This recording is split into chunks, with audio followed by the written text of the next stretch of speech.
Bom, esse vídeo ele vai funcionar como um vlog de leitura. Eu vou, ao longo desse vídeo todo, eu vou comentar sobre Nenhum 100 Mil. Vou ler no Kindle, vou deixar a capa aparecendo aí, porque fica melhor para visualizar. Aqui no tablet dá muito reflexo. Vou ler e-book, porque assim eu vou... Primeiro que eu não tenho edição física, comprei e-book. Alguns livros eu tenho preferido ler no formato digital, porque assim eu consigo fazer os meus destaques e exportar, e depois trabalhar naquele material que eu destaquei, fazer estudos, usar para roteiros, para lembrar da história.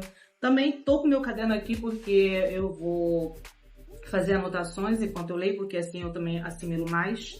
Mas é isso. Ao longo do vídeo de hoje, nós vamos conversar sobre Nenhum 100 Mil. Eu sei pouca coisa a respeito desse livro. Eu sei que ele fala a respeito de identidade, crise de identidade, porque o protagonista ele percebeu uma conversa com a esposa dele, que ela falou que o nariz dele era torto. Então, a partir disso, ele vai ter uma crise de identidade, mas eu não sei como isso vai se desenrolar. Então, ao longo da leitura, eu vou fazendo esses comentários, vou fazendo as atualizações. O livro, ele tem 240 páginas. Vi aqui no site da Amazon. Mas eu tô lendo aqui já a introdução, aqui no e-book, na edição da Penguin. Mas vamos ao que interessa. Eu já fiquei impressionada porque ele é de 1867 e faleceu em 1936. Ele foi dramaturgo, poeta, ensaísta, romancista siciliano. Ele também nasceu numa família abastada e os pais, eles militavam pela unificação italiana. E ao ler isso, né, que os pais, eles militavam pela unificação italiana, isso me lembrou um outro livro que é O Leopardo. Também tem um contexto sobre a unificação italiana, algo assim, se eu não me engano. Mas é isso, eu vou ler aqui a introdução, que é bem pequenininha.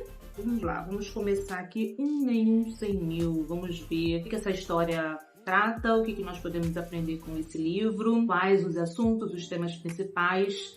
Esse livro aqui, ele está naquela lista dos 1001 livros para ler antes de morrer. Então é isso. Daqui a pouco eu volto com mais atualizações. Bom, eu li até agora 51% do livro e eu estou com vontade de ir direto, então eu vou dar continuidade, vou no ritmo, vou no embalo. Quando eu finalizar, eu comento a minha experiência no modo geral, mas eu estou adorando, estou bem impressionada. Inclusive, durante aqui a minha leitura, eu fiquei tão impactada que eu comprei a edição física, porque é aquele livro que eu vou querer sempre reler, por trazer um tema muito interessante, muito importante, reflexivo.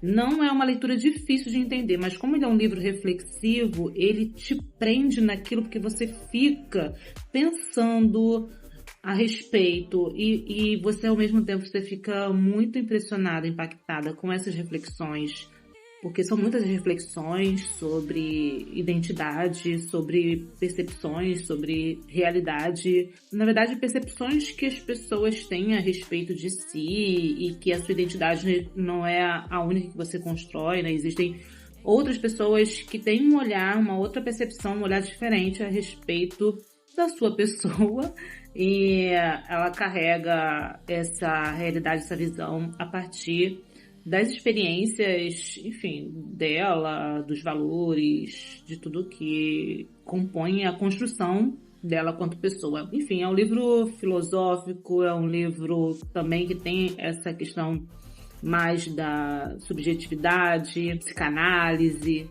É um conteúdo riquíssimo e eu quero ter tempo para poder fazer as anotações dos destaques aqui, mas é claro que nesse vlog eu não vou aprofundar, mas apenas destacar sobre o que o livro ele aborda. Mas assim, estou achando sensacional, está valendo muito a pena a leitura. Então daqui a pouco eu volto para comentar aqui mais detalhes sobre esse livro. Bom, vamos lá, hoje é terça-feira, dia 5 de março, agora 1h28 da tarde, e eu finalizei a leitura do livro Nenhum 100 Mil.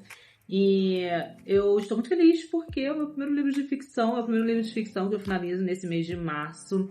E principalmente porque ele com certeza entrou na lista de um dos meus favoritos. É um livro que com certeza eu vou comentar bastante aqui sobre ele por conta dos assuntos que ele aborda, né, do tema.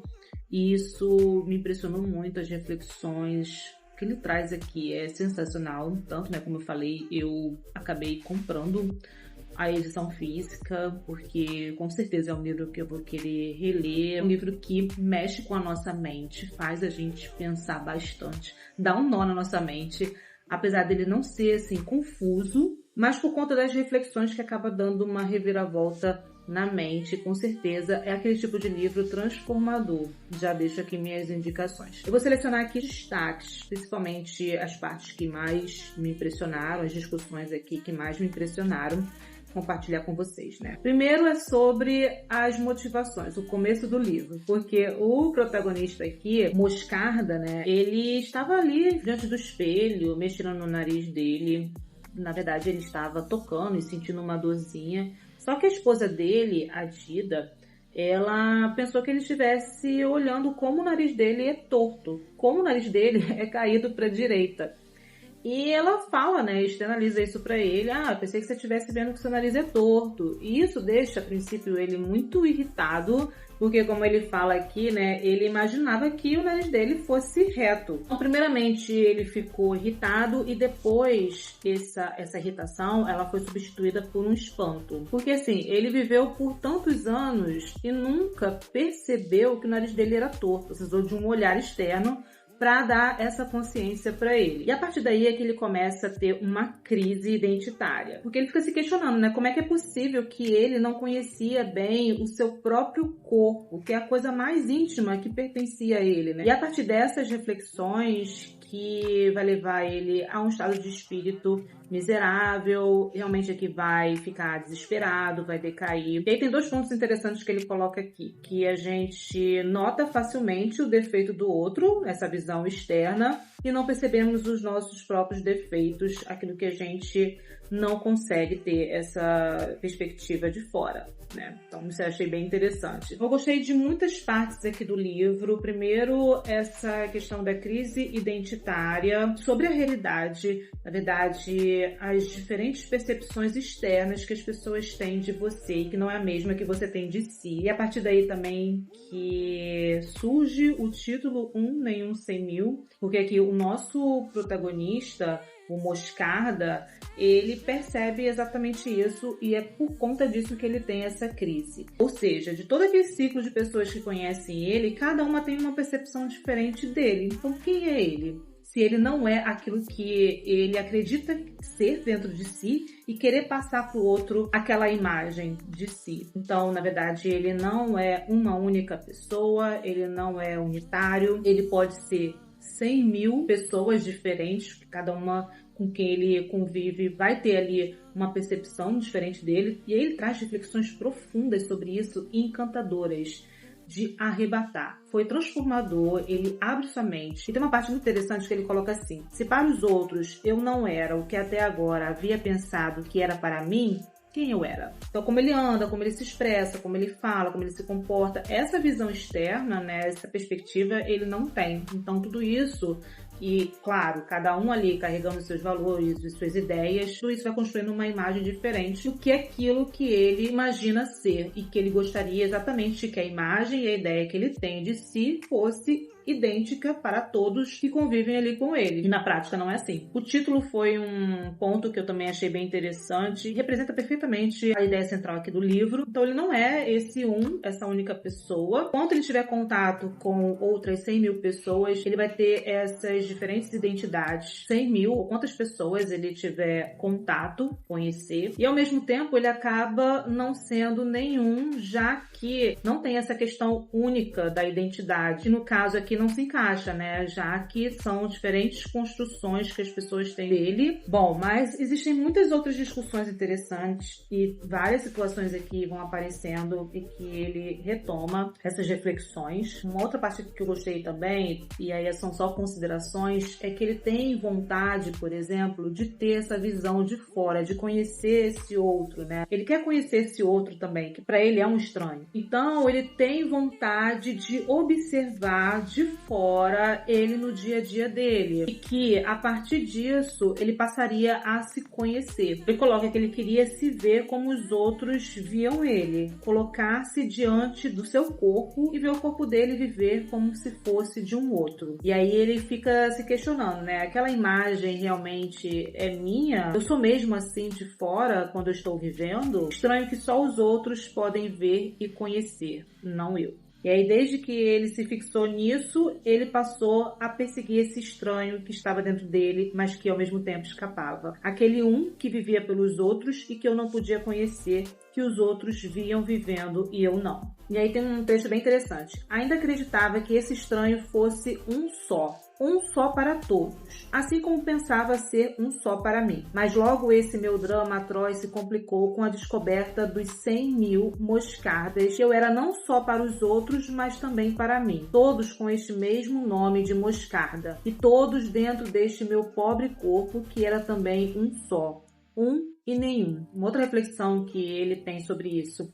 A ideia de que os outros viam em mim alguém que não era eu, tal como eu me conhecia, alguém que só eles podiam conhecer olhando-me de fora, com os olhos que não eram os meus e que me davam um aspecto fadado a ser sempre estranho a mim, mesmo estando em mim. Como suportar em mim este estranho que eu mesmo era para mim? Como não o ver, como não o conhecer, porque você não tem essa perspectiva de fora?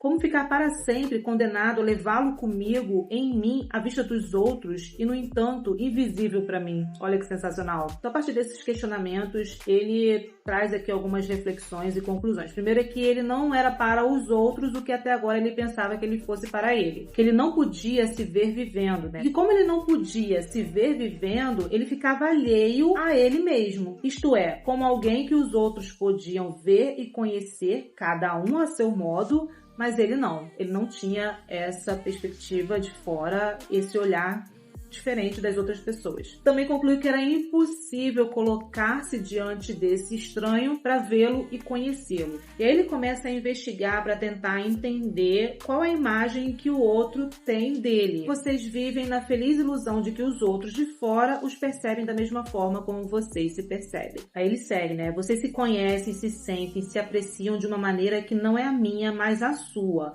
E ainda acreditam que o seu juízo seja correto e o meu falso. Mas, na verdade, vocês as preenchem com o seu sentido ao dizê-las a mim. E eu, ao recebê-las, inevitavelmente as preencho com o meu sentido. Ou seja, ele faz aqui uma distinção entre o eu que cada pessoa acredita ser com o eu que é percebido pelos outros. Também é carregada de uma interpretação dela, né, que é baseada nas suas próprias visões de mundo, nas suas próprias experiências, valores. Ou seja, uma percepção filtrada pelas experiências e percepções dessa pessoa. E não uma cópia exata do que a gente vê, nos entendemos internamente. Bom, tem uma parte aqui sobre solidão que eu achei também muito interessante. Um outro destaque que ele faz aqui é sobre a relação entre a humanidade e a natureza também, que é muito interessante. Bom, então aqui nesse blog eu queria comentar brevemente sobre esses aspectos da obra. Claro que esse livro ele tem muitas discussões, é um livro filosófico, reflexivo, então eu só queria mesmo trazer brevemente aqui alguns destaques para vocês saberem mais ou menos do que se trata essa obra e se vocês têm interesse também. Como eu falei, é um livro que vale muito a pena leitura, releituras também, deixo minhas recomendações e eu já separei aqui a minha próxima leitura, que é o Emblema Vermelho da Coragem. Já vou me preparar aqui para o próximo vlog de leitura. Se você gostou desse vídeo, aproveite para deixar o seu like. Se é novo por aqui, não deixe de se inscrever, ative as notificações também para acompanhar os próximos vídeos e também os projetos aqui do canal. Obrigada pela companhia e a gente se encontra nos próximos vídeos.